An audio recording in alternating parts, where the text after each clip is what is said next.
शर्मा नवीन जिंदल के बाद क्या अब तेजस्वी का नंबर? सिडनी में बीजेपी नेता तेजस्वी सूर्या का मुगलों पर आक्रमण। इस्लाम विरोधी बयान देकर बुरे फंसे सूर्या का वीजा होगा रद्द।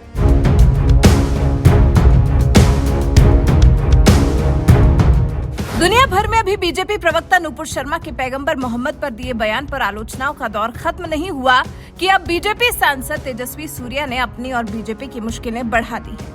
अब तेजस्वी सूर्या इस्लाम विरोधी बयान देकर चर्चा में आ गए।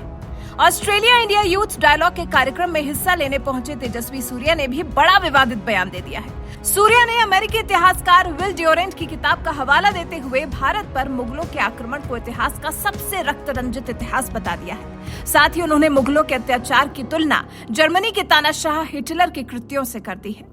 निजी कार्यक्रम में तेजस्वी सूर्या ने ये कहने का प्रयास किया कि इस्लाम का इतिहास रक्त रंजित रहा है। सूर्या बोले, हम इस विशेष समुदाय के इतिहास को उसके अस्तित्व के समय से जानते हैं और उसका इतिहास रक्तपात और हिंसा के साथ लिखा गया।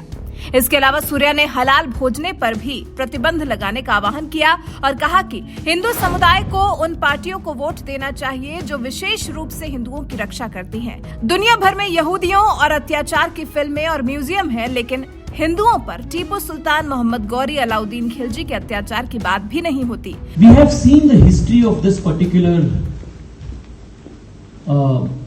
community from the time of its existence, and its history has been writ large with bloodshed and violence.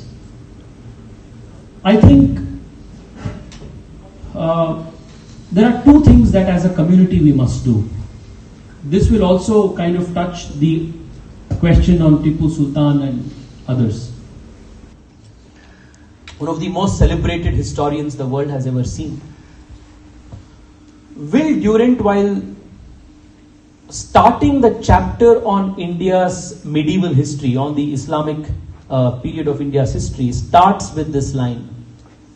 He says that the Islamic invasion of India is the most bloodiest chapter in the history of the world.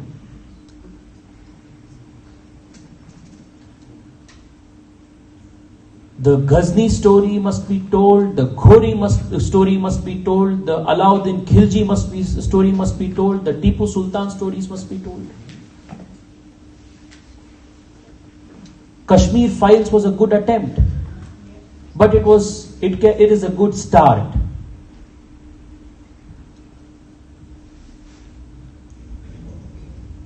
I was told yesterday that there's a Holocaust museum here in Sydney. Why have you guys not yet built a museum here in Sydney? और इसके बाद अब तेजस्वी सूर्या की भी मुश्किलें बढ़ती हुई दिखाई दे रही हैं। कुछ छात्र संगठनों और मुस्लिम समूहों ने बीजेपी सांसद की यात्रा के खिलाफ ही विरोध करना शुरू कर दिया, जिसकी वजह से सूर्या के सार्वजनिक कार्यक्रम को रद्द करना पड़ा। सूर्या का वीजा रद्द करने के लिए एक पिटीशन पर 5600 से ज्यादा लोगों ने हस्ताक्षर किए। वहीं ऑस्ट्रेलिया इंडिया यूथ डायलॉग की तरफ से कहा गया कि वो किसी भी प्रतिनिधि के विचारों का समर्थन नहीं करता है। इस तरह के विवादित बयानों पर अब बात सिर्फ देश तक सीमित नहीं रहती, बल्कि नूपुर शर्मा के मामले से ये साफ हो गया है कि अब भारत से जुड़ा मामला दुनिया भर का मुद्दा बन जाता है। उसके बाद भी तेजस्वी सूर्या ने सिडनी में जाकर विवादित बयान दे दिया और ये कोई पहला मौका नहीं है जब उन्होंने इस तरह का बयान दिया हो, बल्कि पिछले साल भी बीजेपी सांसद तेजस्वी सूर्या ने बयान दिया था कि जो हिंदू, इस्लाम और ईसाई धर्म में कन्वर्ट हुए हैं, उन्हें फिर से हिंदू धर्म में कन्वर्ट हो जाना चाहिए। Either by force or by fraud, either by threat or allurement,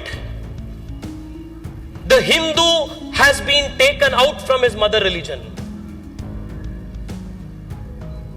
There is only one possible solution. There is only one solution to address this anomaly. Those people who have left their mother religion and have, for various socio-political, economic reasons over the course of India's history, those who have gone out of the Hindu fold must be brought back in whole, brought back into the Hindu faith, brought back to the mother faith. ಬೇರೆ ಇನ್ಯಾವ ಒಂದು solution ಇದಕ್ಕೆ BJP सांसद के इस बयान का भी खूब विरोध हुआ था और फिर बीजेपी केंद्रीय नेतृत्व ने भी उन्हें इस तरह के बयानों से बचने की चेतावनी दी थी, जिसके बाद तब तो तेजस्वी सूर्या ने अपने बयान वापस ले लिए थे, लेकिन फिर एक बार तेजस्वी सूर्या ने वही गलती दोहराई है, वो भी ऐसे वक्त में जब बीजेपी के हेट स्पीचेस के खिलाफ पहले ही दुनिया भर में हल्ला मचा हुआ है। बीजेपी प्रवक्ता नुपुर शर्मा को पार्टी से 6 साल के लिए निष्कासित कर दिया गया है। ऐसे में अब बीजेपी तेजस्वी सूर्या के बयान को कैसे संभालेगी? उनके बयान को लेकर अब जिस तरह से हंगामा शुरू हो गया है, उसको बीजेपी कैसे कवर करेगी? आपको क्या लगता है? अब नुपुर शर्मा के बाद क्या तेजस्वी सूर्या का पार्टी से बाहर जाने का नंबर है? क्या बीजेपी तेजस्वी सूर्या पर हेट स्पीच को लेकर करेगी नुपुर शर्मा जैसी कार्रवाई? इस पर आपके विचार हमें कमेंट कर जरूर बताएं।